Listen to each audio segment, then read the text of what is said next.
नमस्कार। 4 पीएम में आप सभी का स्वागत है और मैं हूं आपके साथ आकांक्षा यादव। ईरान के सर्वोच्च नेता अयातुल्ला अली खामनेई की मौत की आधिकारिक पुष्टि ने पूरी दुनिया को झकझोर कर रख दिया है।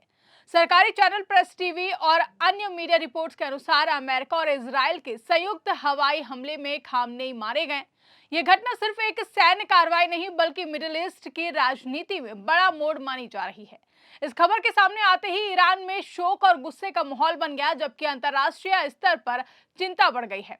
रिपोर्ट्स के मुताबिक यह हमला उस समय हुआ जब 86 वर्षीय खामनेई एक बेहद ही गुप्त और सुरक्षित स्थान पर बैठक कर रहे थे, या फिर यूं कहें कि सीक्रेट मीटिंग कर रहे थे। बताया जा रहा है कि यह बैठक सामान्य नहीं थी बल्कि क्षेत्रीय हालात और संभावित सैन्य रणनीति पर चर्चा के लिए बुलाई गई थी। उनके साथ सुरक्षा परिषद के वरिष्ठ सलाहकार अली शमखानी और इस्लामिक रेवोल्यूशन गार्ड कॉर्प्स के शीर्ष अधिकारी मौजूद थे। कहा जा रहा है कि यह जगह कई तरह की सुरक्षा से घिरा हुआ था और इसकी जानकारी बेहद ही सीमित लोगों को थी। कुछ रिपोर्ट्स में दावा किया गया है कि खुफिया एजेंसियां लंबे समय से इस मूवमेंट पर नजर रखी हुई थी।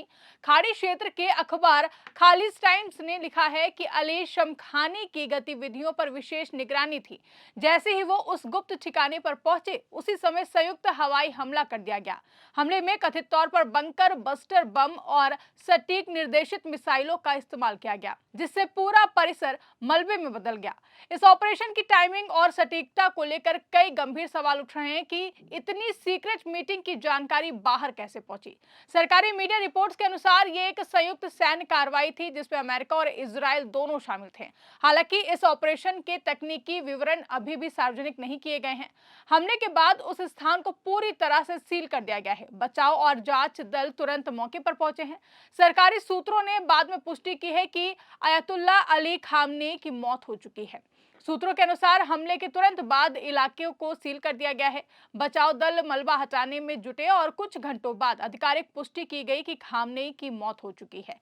इस घटना के साथ ही ईरान में 40 दिनों का राष्ट्रीय शोक घोषित किया गया है। सैन्य ठिकानों और सरकारी इमारतों की सुरक्षा बढ़ा दी गई है। देश भर में उच्च स्तरीय बैठकों का दौर भी शुरू हो गया है। आज सत्ता की आंखों में आंख डालकर पत्रकारिता करना मुश्किल हो गया है। हम पर मुकदमों से लेकर चैनल को बंद करने का दबाव बनाया जा रहा है। मुश्किल दौर है, लेकिन हम हार नहीं मानेंगे। इसीलिए 4 पीएम को ज्यादा से ज्यादा ज्वाइन करें और स्वतंत्र पत्रकारिता को जिंदा रखने के लिए जितना हो सके हमारा आर्थिक सहयोग करें। उम्मीद है कि आपके सपोर्ट से ये जंग भी हम जीत जाएंगे। आपको बता दें कि खामनेई 1989 से ईरान के सर्वोच्च नेता थे। उनके पास सेना की कमान, न्यायपालिका पर प्रभाव और बड़े अधिकारियों की नियुक्ति का अंतिम अधिकार था।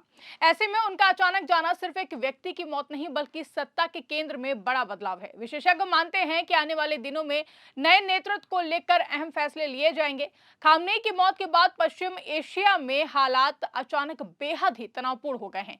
ईरान ने इसे सीधा हमला मानते हुए तेज और व्यापक पलटवार का दावा किया। तेहरान का कहना है कि उसने अमेरिका और इजराइल के कई सैन्य ठिकानों पर मिसाइल और ड्रोन से हमले किए हैं। खासतौर पर अमेरिकी सैन्य बेसों को निशाना बनाए जाने की बात कही गई है।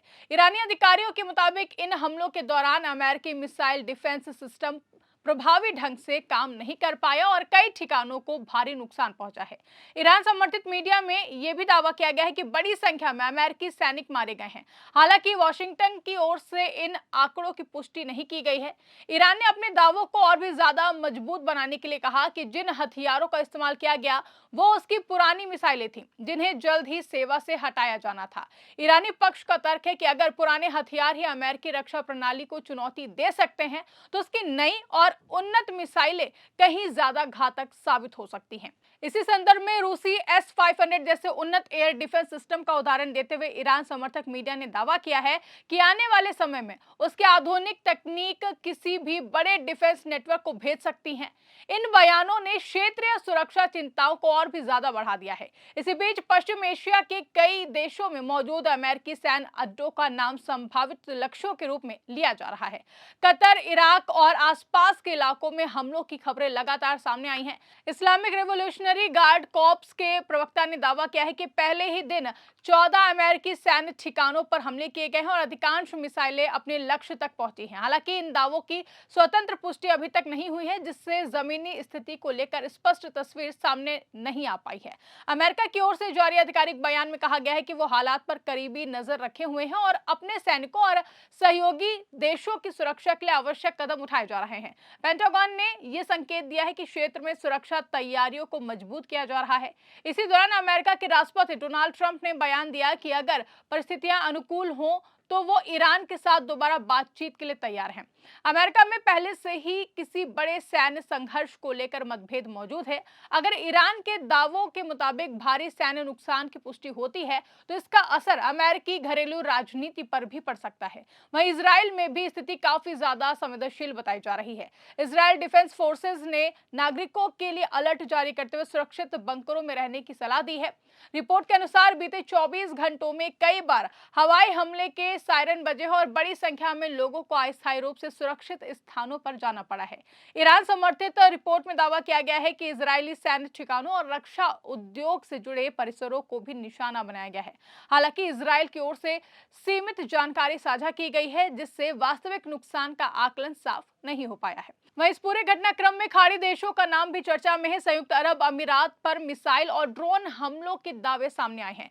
दुबई के प्रसिद्ध होटल बुर्ज अल अरब के पास ड्रोन टकराने की खबर आई है, लेकिन किसी बड़े नुकसान या फिर हताहत की आधिकारिक पुष्टि नहीं की गई है। अबू धाबी और दोहा जैसे शहरों का भी जिक्र संभावित हमलों के संदर्भ में हुआ है। इन खबरों ने क्षेत्र में रह रहे विदेशी नागरिकों और कारोबारियों की चिंता बढ़ा दी है, जबकि अंतर्राष्ट्रीय स्तर पर भी इस घटनाक्रम को गंभीरता से देखा जा रहा है।